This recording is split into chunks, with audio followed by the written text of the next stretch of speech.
আপনি যদি সুন্দর জীবনের জন্য এক পা আগান, ভাগ্য, নিয়তি, প্রকৃতি আপনাকে 10 পা এগিয়ে দেবে।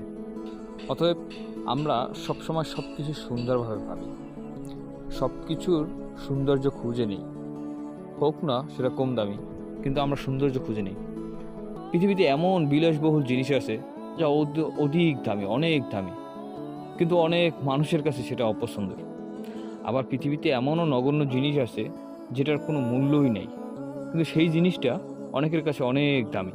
আবার একটা মানুষ আর একটা মানুষের কাছে অনেক দামি, আবার ওই সেম মানুষটাই আর একজনের কাছে একেবারে কম দামি। দেখবেন কথায় না কথায় অপমান করবে, অপদস্থ করবে, পাঠিয়ে দেবে।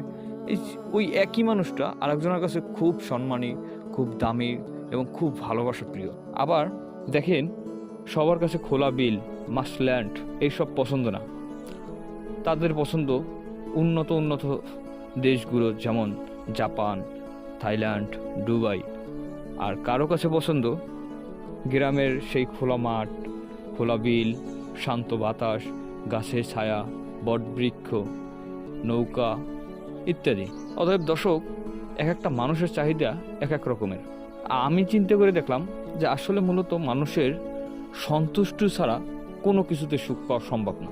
ততএব বোঝা গেল, আপনি যদি সুখ খুঁজে নেন তাহলে পাথরের ভিতরেও সুখ আছে, আপনি যদি সুখ খুঁজে না নেন তাহলে তুলার ভিতরেও সুখ নাই।